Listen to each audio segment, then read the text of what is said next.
Olá, seja bem-vindo ao nosso canal e hoje nós vamos conversar sobre a noção de natalidade no pensamento da filósofa judia Hannah Arendt.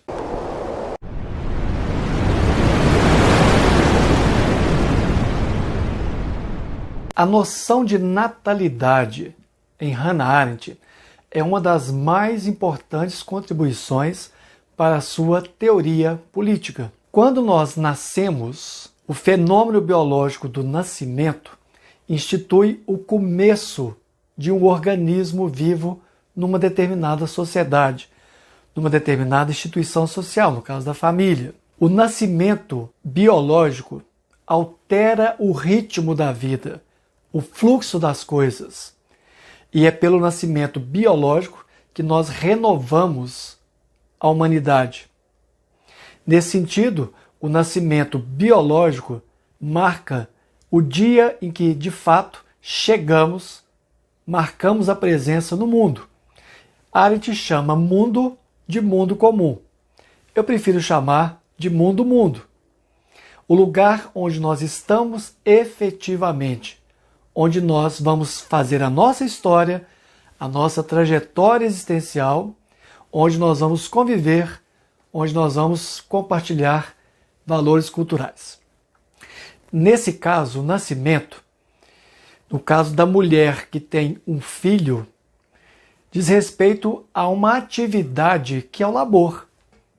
Ora, o nascimento biológico necessita que a mulher cuide do seu próprio corpo. Então, essa atividade do labor marca o nascimento biológico. No caso das mulheres, elas precisam cuidar para ter um bom parto, para gerenciar a sua gravidez. Por isso mesmo, gerenciar o seu próprio organismo, o seu próprio corpo. É por isso que, nesse sentido, o nascimento tem muito a ver com o espaço da vida privada, da vida particular. É um dado biológico e, mais do que um dado biológico, nós temos aqui a possibilidade de, através do nascimento, criar, através das instituições sociais, um espaço de proteção, e nesse caso estou me referindo à família, às múltiplas formas de constituição de uma família, e à escola, das múltiplas formas também de organização escolar.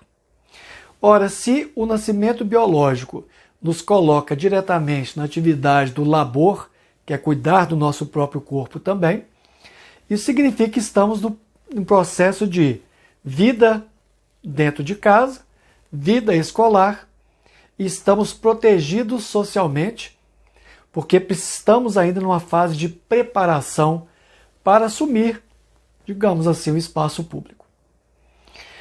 O período de 0 a 18 anos demarca, então, o que nós chamamos de ontologia da singularidade, que é a constituição das formas de ser, das formas de agir, de pensar, de frequentar aulas, de lidar com a própria família, próprias desse contexto de certa proteção. A natalidade é, metaforicamente, o nascimento na vida pública, na vida política.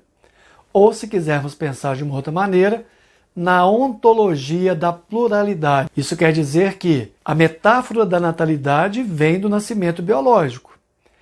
Mas nós não nascemos biologicamente várias vezes. Mas nós podemos, de uma maneira figurada, fazer com que o nascimento se dê através da ação. Arendt chama isso de natalidade. Nós podemos dar novos começos para a nossa própria vida. Nós podemos, através do uso do nosso poder, dar novos começos ao nosso corpo político. Nós podemos iniciar, por exemplo, uma nova legislação, no caso, por exemplo, das revoluções modernas. Seja ela a Revolução Norte-Americana, seja ela a Revolução Francesa. Nesse caso, a natalidade deixa de ter um aspecto biológico e, metaforicamente, é transferido para o jogo político, para a política, através do que nós chamamos de gesto de novos começos. Natalidade é a característica de seres humanos, de indivíduos ou de sujeitos históricos que podem recomeçar a qualquer momento algo novo. Essa retomada da própria vida, vamos dar um exemplo aqui, eu sou a favor de determinada linha de raciocínio político. No dia seguinte eu modifico esse meu modo de pensar política. Ora, isso é natalidade.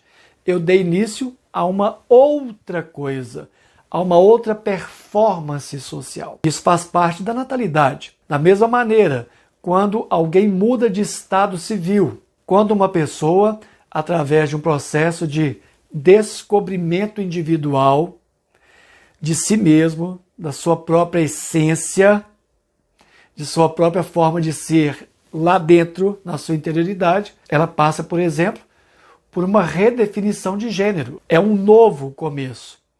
É uma natalidade. Ninguém nasce novamente, biologicamente falando, mas nós podemos, através do fenômeno da natalidade, modificar o nosso cotidiano, renovando, aprendendo, reaprendendo e fazendo diferente do que fazíamos antes de maneira igual. Nesse caso, Arendt traz dos evangelhos uma expressão muito interessante. Nasceu uma criança entre nós. Ora, o que é nascer uma criança? É um dado biológico, mas nascer, dar nascimento ao novo, também é um dado político, no conceito de natalidade. Ora, se o tempo todo nós começamos a entender que a política ou a vida em sociedade nada mais é que um constante morrer, renascer, fazer, refazer, nós começamos a entender um pouco mais da própria análise arendtiana de política. Se o nascimento biológico determina o ingresso de recém-nascidos nas sociedades humanas, e através da natalidade nós temos a total capacidade de renovar e refazer a nossa própria vida, ou de mudar de atitude no ambiente político e público, significa que é preciso discutir um pouco mais porque Arendt chegou nesse conceito, ou nessa noção. Ela está fazendo oposição a uma mentalidade, a um paradigma filosófico que começou na antiguidade com Platão, que dizia que o bom filósofo, o bom pensador, que se dedica a pensar, que se dedica à solidão do pensamento, o futuro de um bom pensador é morrer em paz. Então a filosofia deveria ensinar a morrer.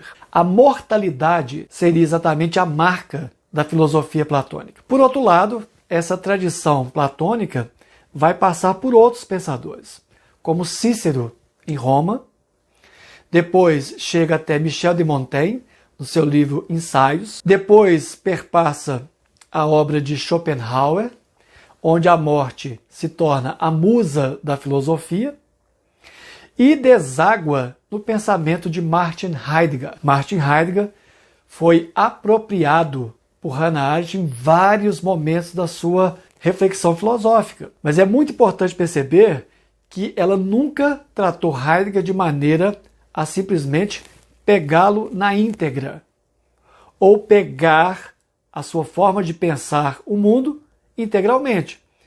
Então ela muitas vezes se apropriou do que lhe era interessante e lhe deu uma remodelagem. Ela modificou, alterou filosoficamente alguns princípios do pensamento heideggeriano. Nesse caso, a centralidade da mortalidade na filosofia de Heidegger se apresenta no ser aí, ou seja, cada um de nós no mundo. O Dasein o seu destino é exatamente a morte. E quanto mais eu penso sobre a morte, maior a possibilidade de ter uma vida autêntica. A autenticidade existencial está na medida do que eu assumo como a mortalidade futura. O limitador temporal, biológico, orgânico da morte, a mortalidade, desempenha então um papel didático no Dasein, um papel didático no ser aí, um papel didático na existência. Isso obriga então que o ser aí projete-se no mundo como ser para a morte. Ora, como eu não sei o dia que eu vou morrer, o dia que me será dada a mortalidade, eu preciso então, para continuar existindo autenticamente, pensar a morte como limite. E a vida é esse fluir entre o nascimento biológico e a morte. Aí nós podemos dizer que alguém de fato escreveu a sua história.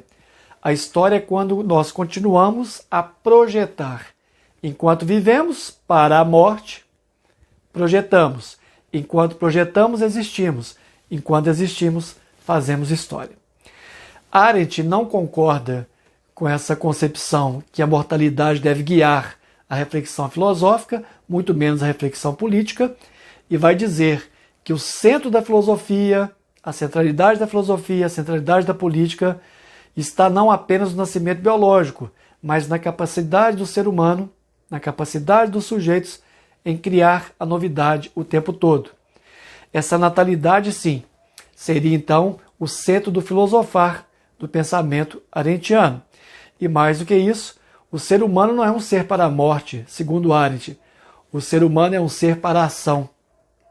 É na ação que o ser humano, de fato, se reconhece como aquele que começa novos processos, começa novas histórias, começa novos enredos, começa a entender que pode se transformar a sociedade o tempo todo. Para finalizar, toda essa noção de que nós nascemos e morremos, que há a natalidade, o nascimento, a mortalidade, nos leva à noção de história. A história para Arendt é indeterminada. Por que ela é indeterminada?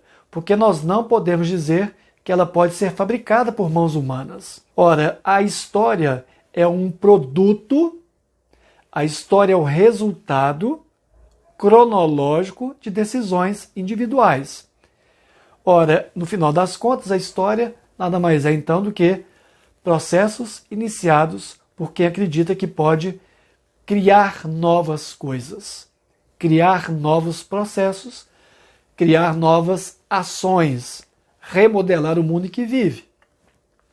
Nesse sentido, então, a história é o conjunto da natalidade, ou melhor dizendo, é o conjunto da ação que tem como fundamento a natalidade. Inscreva-se no nosso canal, curta, compartilhe e até a próxima.